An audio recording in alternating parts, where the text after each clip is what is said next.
let's get into your career first. And I know you played with LeBron James. Yes, you got sir. a chance to get to know LeBron James on and off the court. What Yes. type of player is LeBron James? What type of person is LeBron James? And what type of person off the court, when you get a chance to speak to kids that got a chance to meet LeBron James, what type of player did they say he was like? I mean, first of all, I mean, LeBron, I got a chance to play with him 2 seasons with the Cavaliers. And when I got there, you know, I played with a lot of guys. Like you said, I played with 12 teams. So I played with a lot of different guys. And a lot of guys in the NBA have this, you know, these selfish qualities. But LeBron is probably one of the most unselfish guys that I played alongside of. That's on and off the court. I mean, on the court, you know, he always catch a lot of flack about passing up, you know, certain shots or, you know, opportunities and giving it to his teammate. But I mean, that's just the way he plays the game. That's how unselfish he plays the game. So playing alongside him, I learned a lot about the game of basketball. One of the smartest guys also. I played with him at a young age. So when we played alongside each other, the most surprising thing was how smart he was about the NBA game.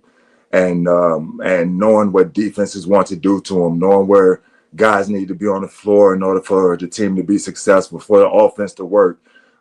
Defensively, probably one of the most active guys that I played alongside of at his position. So, I mean, I learned a lot. I learned a lot from LeBron, and it was a pleasure playing alongside of him. So you played with another guy that was one of the most electric players in the game, one of the most fun players to watch, and that was Allen Iverson. What was he like on and off the court? Man, it was a joy playing with AI because our story goes back. Our story goes back to childhood. We're from the same area in the Hampton Roads, Virginia area, and we played AAU basketball together growing up. So for us to just have the opportunity to be on the same team was something special. You know, in the NBA at that level was something special. And something that we talked about during our AAU days. So it was something that we always look forward to, something that we all wished would happen. So when it happened, man, it was like almost a childhood dream come true to be playing alongside somebody that you came up with, somebody from the same area, somebody that you know the trials and tribulations that he went through because you pretty much saw him up close. So it was a pleasure to be alongside of him, and like you say, one of the most electrifying guys for his size in the game. Joe, well, first of all, thanks for joining us. It's our pleasure to have you, and thanks for taking the time with us. But no, thanks for having me. As somebody that I only played for 4 teams, and I think what a lot of people don't know, and you can give them some insight, like you playing for 16 years and on 12 teams. We all have like a favorite team or whatever, but like people don't understand what goes into, okay, I'm here for 2 seasons, now I'm going somewhere else. Like give a little feedback into like as you bounce around and try to continue, you know, obviously your career and how you do it. Give a little insight to people on how, you know, I shouldn't say difficult because we're getting paid to do something we love. Right. What goes into it of like, hey, we got to find a house. We got to, you know, hey, what are my kids going to do? Like, what's this going to be? And you obviously playing for as long as you did with 12 different teams. Like, give a little insight on how that works. The thing about it, I mean, it's like you said, it's we don't want to say it's difficult because we are getting paid, but it's difficult. It's difficult. I mean, I remember the very first time I got traded, I was with the Warriors, and this was when I got traded to Philadelphia to play alongside Allen. And we're playing in Portland, Oregon. We have the Trailblazers that night, and we have shoot around in the morning. I go to shoot around that morning with the team, with the Warriors, with the team. Come back, eat my lunch, take my nap, getting ready for the game. And I wake up from my nap, and across the bottom line of Sports Center, I see that Joe Smith has been traded to the Philadelphia 76ers, you know. So it's like things like that that make it difficult. So now you have to pack up I'm in Portland, Oregon. I have to pack up real quick, get back to the Bay Area to Golden State, where my home was, pack up some things in less than 24, 48 hours. And next thing you know, I have to be out and meet the team in Philadelphia. So, I mean, just things like that you have to continuously do, especially when you have a family. Do they give you like a time frame of when you get traded? Yeah, you have up to 48 hours. Okay. Yeah, you have up to 48 hours to meet with the team, whether they're on the road or whether they're at home. Fortunately, when I first got traded, Philadelphia was at home. It wasn't like I had to meet them on the road, and things would have been a little more difficult to pick up. But we were at home for a few days, so I was able to get a few practices in. But it can be tough, man, especially being traded midway through the season. Being a free agent is a lot more is a little easier. A little easier process, but when you trade it midway through the season, that's almost like you have to change things and pick up and go real quick. Learn a new system that when you get to the new team, and that's something that's always can take some time. You know, trying to pick up a new system, pick up playing alongside new players, pick up what they like to do and different things like that. So it's pretty tough. Did they give you guys a moving stipend? No. Everything was on, everything. I wish everything was on our own. So the flights that we had to get from, they did book the flight. They did book the flight. Whichever team you're getting traded to, they will book the flight to where they're located. But other than that, everything else comes out of pocket. We are talking a 16-year NBA former basketball superstar. I got to give him a superstar. Joe the Beast I Smith. appreciate it. You are a good player. You averaged 10 points a game as an NBA player, and you had a chance to play 16 years in the NBA. That's a long time. So if you lasted 16 hey, let's not forget he's the first overall pick. Yes. Let's just call it what it is. Yes. So you had a really good college career, and you're a good player, and you're a great player. So I want to get into Nikola Jokic. Now, you're 6'10". This guy's one of the greatest big men we've seen in a very, very long time. Everybody compares, like, you look at all the great players that we've seen over the last century, really the last couple of decades. You talk about Tim Duncan, Karl Malone, all these other guys. What type of player? You've watched Nikola Jokic grow into his position as a 4 and as a 5. What type of player would you say he kind of reminds you of? And do you think he could go down as the best big man of all time? Most definitely. I mean, and the thing about it, everyone wants to try to find a comparison, but to him, I don't think there's no comparison. I think that what he brings to the table is something different than we've ever seen from any big man from at his size that we've ever seen in the NBA. His touch around the basket, his passing, his 3-point shot, the way he initiates the offense at times for the Nuggets. And I mean, he's just an all-around player from he's like a big point guard out there for him at times. So I mean, it's I can't see another big that's doing the things that he's doing ever in the game of basketball. And that's why arguably he's one of the best to ever do it. And a lot of people, a lot of NBA guys, would agree that he's one of the best to ever do it because he brings so much different things to the table. You look at Tim Duncan, and obviously they're different players because Tim Duncan couldn't shoot like him, but he was just fundamental. And so do you look at Nikola Jokic and fundamentally you would say that he kind of reminds you of a Tim Duncan, just a guy that can shoot? Is that more of a comparison than a Karl Malone or somebody of that magnitude? No, if you're going to find a comparison, Tim Duncan is one of probably the best comparisons you're going to find. Because like you said, because of the fundamentals that they both play with. The footwork that they both use, the way they use their body around the basket to find angles and create angles to get their shots off. Like you said, Jokic, he can stretch the floor further than Timmy, but they both know how to use their body to find the right angles. Timmy was longer, and Timmy, obviously with those long arms, he was a little bit longer, but neither one of them were very athletic. So you played for a team that is in the NBA Finals in the OKC Thunder. You actually played with them, I believe, in the first year in Oklahoma City. Yes. So what was that basketball culture like, both on and off the court, being a new team over there at the time? And what are your thoughts to the way Shai Gilgeous-Alexander played all year, winning the MVP and having an unbelievable playoffs? I mean, the excitement that he had in Oklahoma City was there from day one. When I got there I signed there as a free agent. The first year they left Seattle. So I was playing alongside Kevin Durant was in his second year. Russell Westbrook was in his first year. And it was a tough season, kind of a building season. But at the same time, man, the crowd turned out the way you see it right now. In the playoffs, they were just as loud. You know, whether we were winning or losing, they were just as loud, and they were excited about having an NBA team down in Oklahoma City. And that environment hasn't changed throughout the years. Obviously, they have more to cheer for now, but that environment has been there from day one. And what Shai is doing is incredible. Is incredible. I mean, we talk about fundamentals.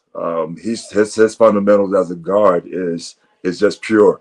The mid-range game is part of the game that's kind of lost nowadays, and he takes advantage of it. He knows how to get to that mid-range. He knows how to create a space. He knows how to knock those shots down, whether pressure is on him or not. And as far as getting to the basket and drawing fouls and finishing around the basket, he's one of the best that's done it that I've seen do it in a few years. And Joe, we all know this as athletes. You have a favorite place to play, and everybody, like, we always get this question, where is it? And I'm like, I always look at it from like 4 different standpoints, like the city, Right. the locker room, clubhouse, food, and if I actually play good there. That sounds about right.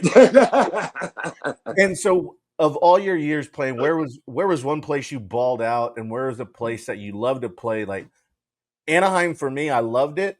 Right. But I gave up the booty there. Like, I always gave up the booty.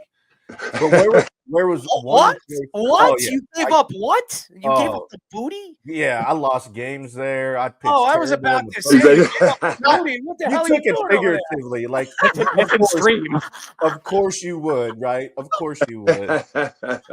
Joe knew what I meant. I got you. I knew exactly what you said. Butt plug. So, where was one of your favorite places to play because you succeeded, but where was another one where it's like, I loved playing there, but I just couldn't put it together? My favorite place was Minnesota. Playing for the Timberwolves, I played there 4.5, almost 5 years. Like you said, it starts with the city. The city supported us. The city was there, and almost like an Oklahoma City type environment for our games. Our team chemistry was great. The unity that we had on and off the court. Myself, Kevin Garnett, Terrell Brandon, Wally Zerbiak. I mean, we had a crew that was that played hard every night. We went out and won 50+ games every year, and it was a joy to play up there in Minnesota. Every year we came back more confident, feeling like we had a shot at winning the title because of what we've done throughout the off season. But it was just a lot of fun and a big pleasure to play in Minnesota alongside those guys. Another spot, the other place I would say Denver, when I played for the Nuggets. Yeah, when I played for the Nuggets, because I didn't get a lot of time. It was a situation to where I got traded there midway through the season, and we were heavy in the forward position. They already had a bunch of forwards on the team. Kenyon Martin, Marcus Camby, Nene was on the team. So they had their rotation going already. So it was kind of tough. I only had, the second half of the season to finish out with them. So it was kind of tough for them to find minutes for me. So that's the place I would say I felt I could have helped the team, but didn't get the opportunity. We are talking to 16-year NBA forward Joe Smith, the Beast, as they call him. Joe, you played at a time where in '95 you played against Michael Jordan, you played against Kobe Bryant, and you played against LeBron James. Mm-hmm. So tell us, what type of player were all three of those guys, and who was the best player, athletically gifted, the best player out of all those guys? Because they were all sensational. A lot of people compare these 3 guys as the greatest athletic basketball players of all time. You played against Michael, you played against Kobe, you played against LeBron. Who was better and why? You're trying to get this man in trouble. I'm just asking him. He played against all 3 of them. Oh my God. Come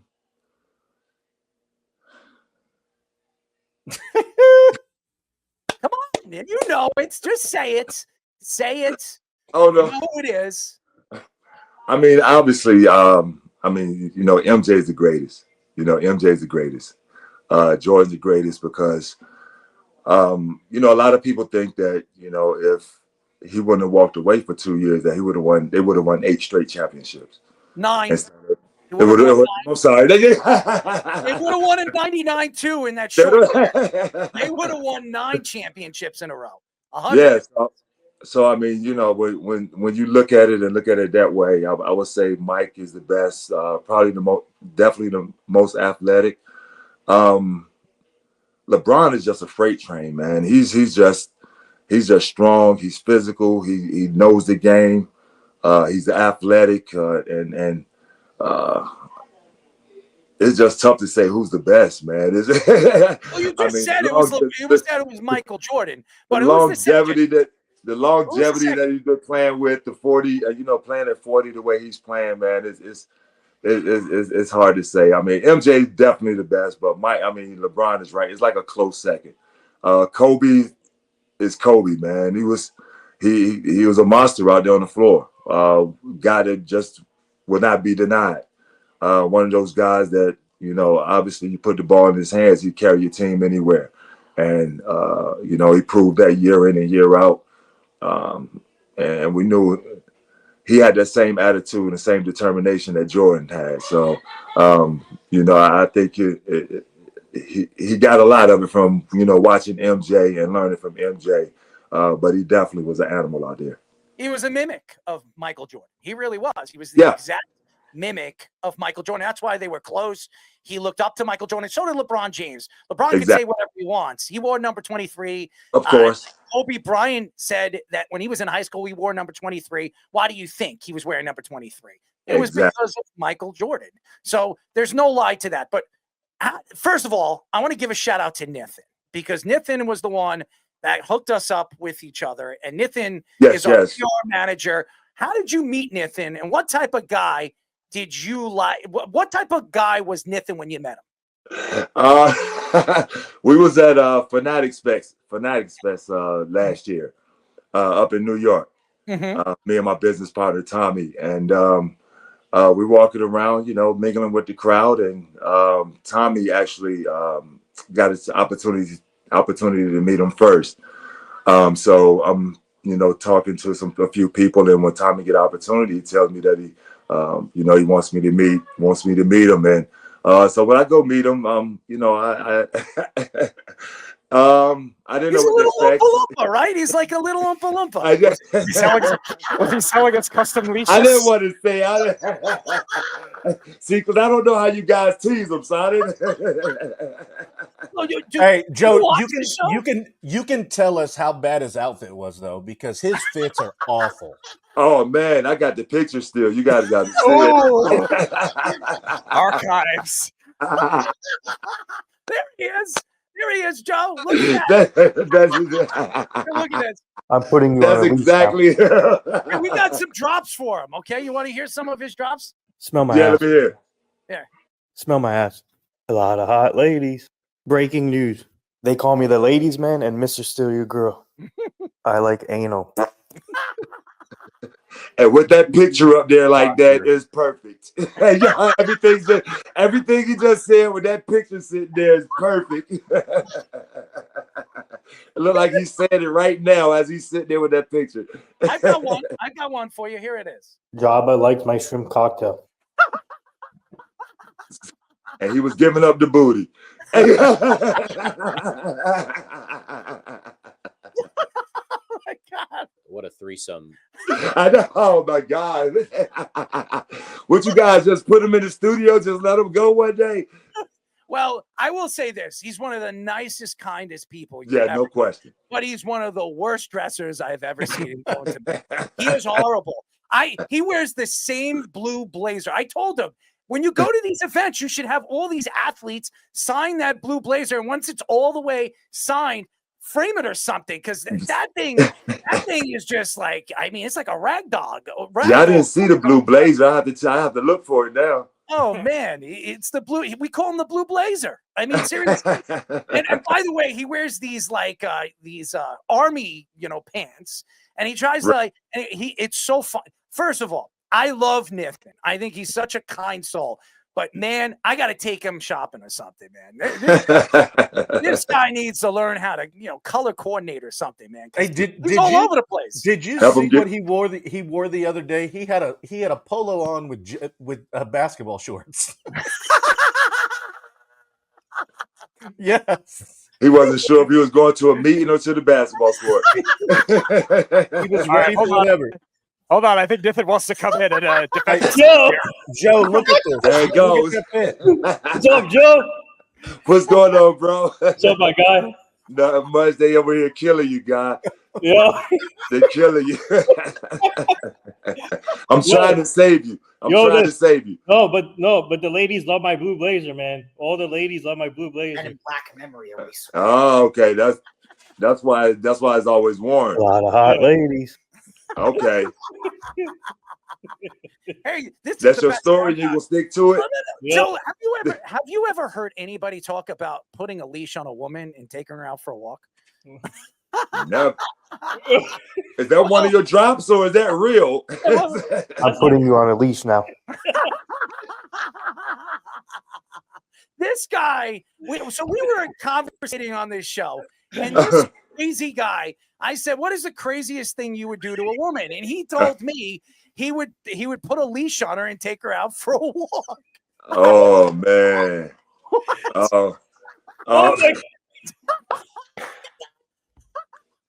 That guy is on trial right now.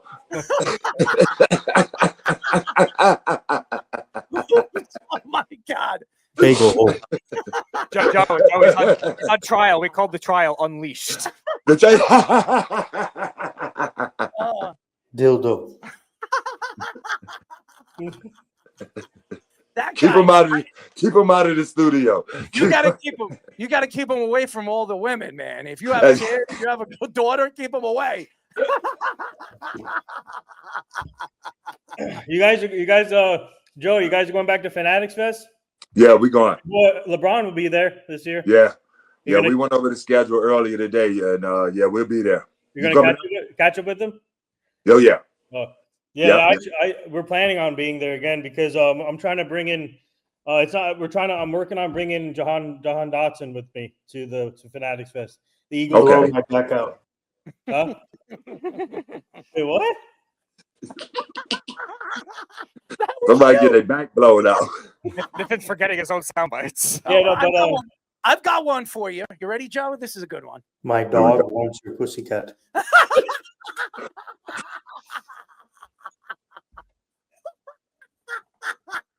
Dude, this guy's sound bites are just as good as Speedy. Hold on. I got one for you. This is Speedy. This is him. I'm not doing any freaking tag team crap. Hold on. I got one. Hold on. Yeah. I'm not licking anyone. Yeah. What was that one? Oh, hold on. I'm not licking anyone. We're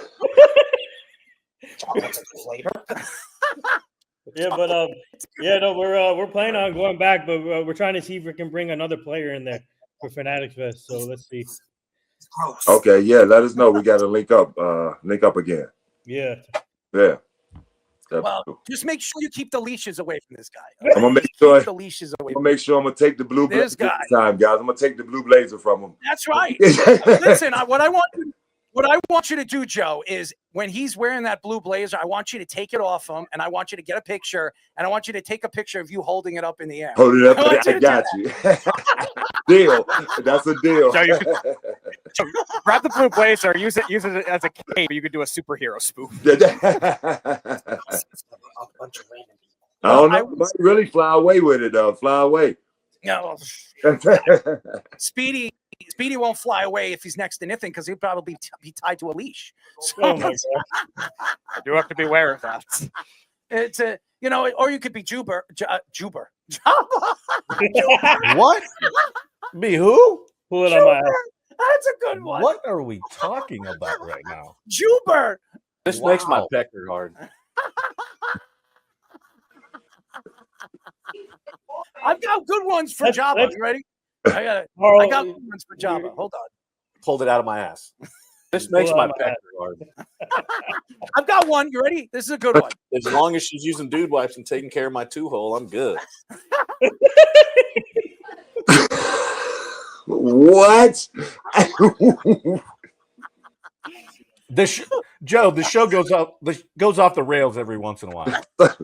So she's in the bathroom with you while you doing that? Oh, she's Well, just wiping to his make ass. sure she's taking care of it. Wait, with a pack of dude wipes? I better believe it. That ass. He's Spanking. That Billy thing's precious. Boppers, You got to Speedy. take care of Billy it. Boppers. I'm gonna lose myself, man. Y'all got a whole show of those. Oh, we got a lot of them. I mean, we got this one. It's good for both. It's good for me and good for you. How thick do you need to be? Oh, hold on. We got one right over here. We'll get one right here. Hold on. Spread his cheeks. Anyways, Joe, before we let you go, and Oh man. I know you're a busy guy, and you could one of these days you're gonna have to take Nathan out for an ice cream. Just like I said, keep the leash away from him. I got him at Fanatics. There you go. I am a nice little. You gotta hook me up with the LeBron. I gotta connect with LeBron, man. At Fanatics. All right, if I see you when I catch up with him, I got you. Okay. What are you gonna do with LeBron? Get a picture? No, it's for business opportunities.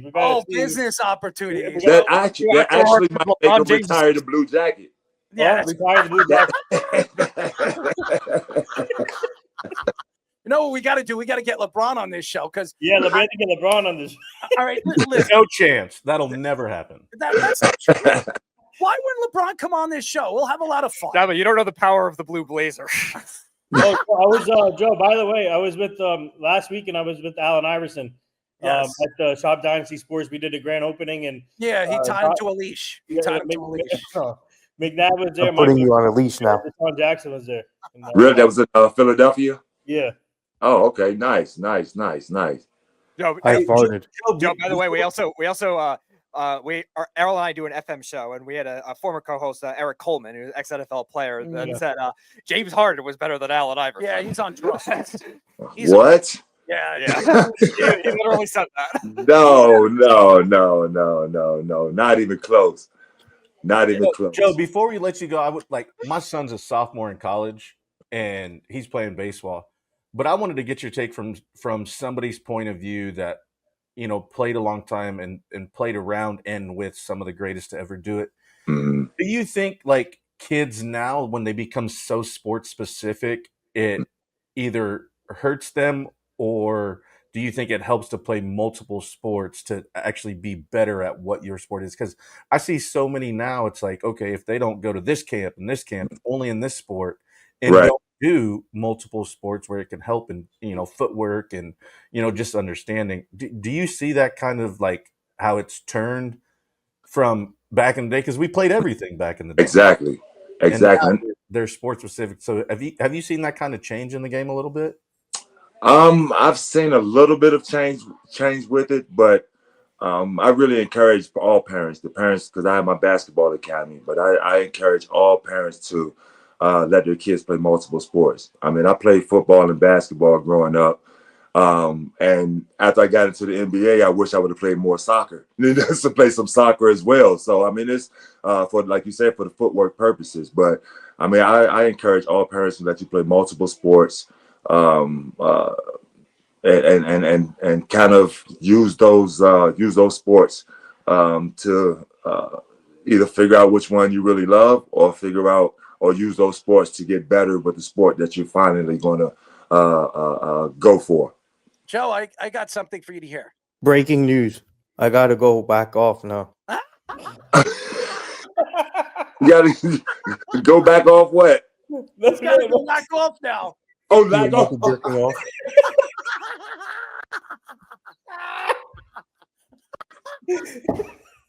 Breaking news. Breaking news. Do you want to jerk me off?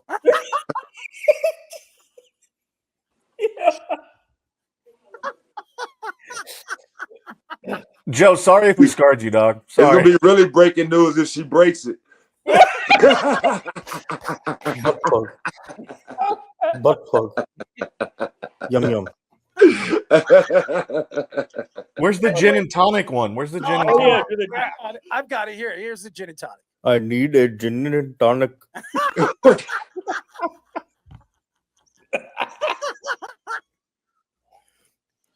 I'm gonna have a heart attack, man. Oh man. Anyways, Oh man, that's hilarious.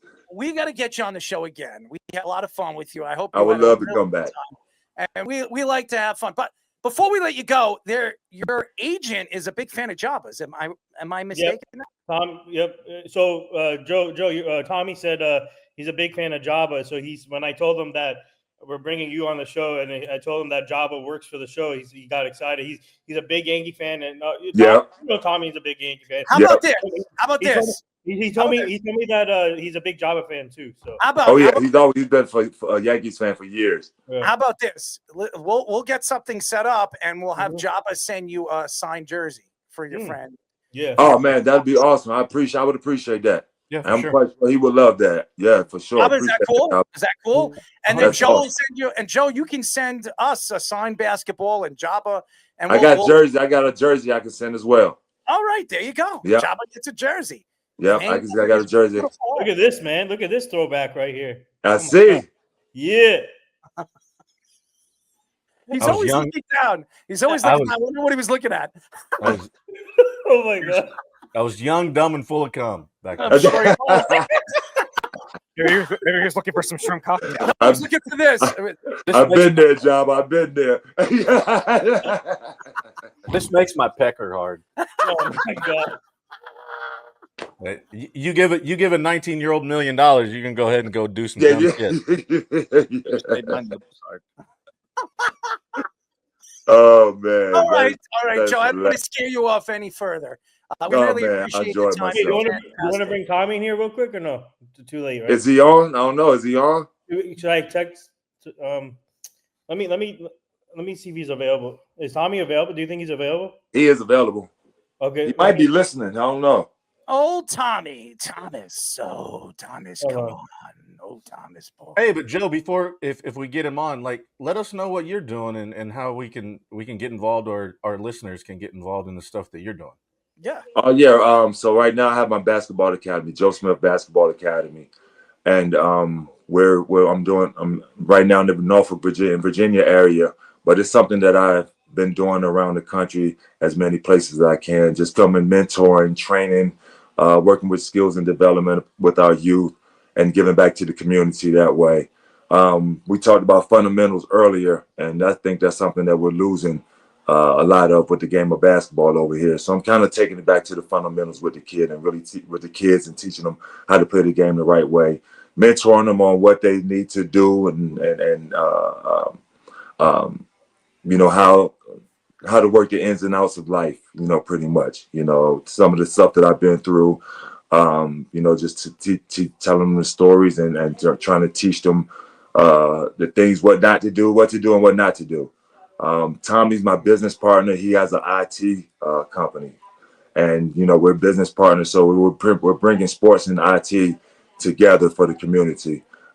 He has a software development company, you know, and they do all types of stuff with software development and things like that. So we're bringing, and that's obviously for the kids that may be interested in sports, but may not feel like they have the talent to actually play, but still want to be a part of it, and still want to be around sports. So we're using that as well to teach them how to be broadcasters, how to be commentators, how to be cameramen, how to, you know, do cameramen and women, how to do different things around the sport. So we're trying to, we're not saying trying, but we're bringing a total project together where for all the youth, and we're doing it right here in Virginia right now. Have a camp coming up in July at the Virginia Beach Sports Center. Why don't you let us know? Maybe we'll take a ride over there, and we'll do something live over there for you guys. Oh man, that'll be awesome. You have July 7th through the 11th is the first session,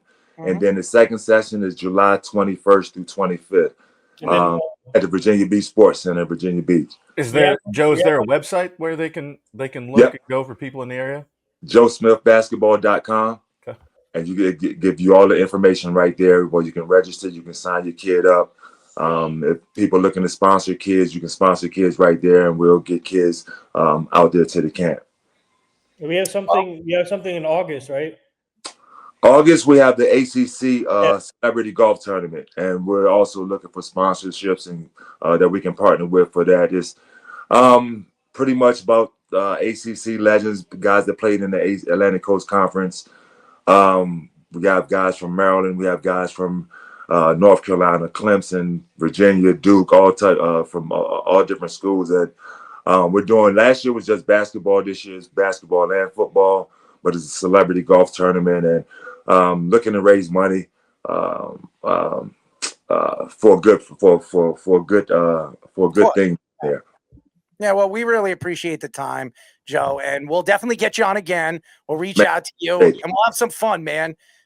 We really appreciate all the time, and again, anytime you want to come on, you're more than welcome. Oh man, I appreciate it. I have fun, guys, man. I got one more. I sent Tommy the link, but I don't know. I got one more for you, and then we're gonna let you go. You ready? Let's go. This is a good one. I like anal. Yeah, that might be a good night. left him with a head scratcher. I know. That's crazy. Joe, it's very nice. It's very nice talking to you, bud. Man, good talking to you guys too. Good meeting everybody, man. I hope to see you guys soon. Absolutely. Joe Smith, ladies and gentlemen. Golf clap. Golf clap for Mr. Joe Buttons. I love that. I love that track, by the way. I love Joe Buttons. He's a little out there, but some people are a little lost, like the old speedster. He's trying to figure out if he's got his finger in his ass.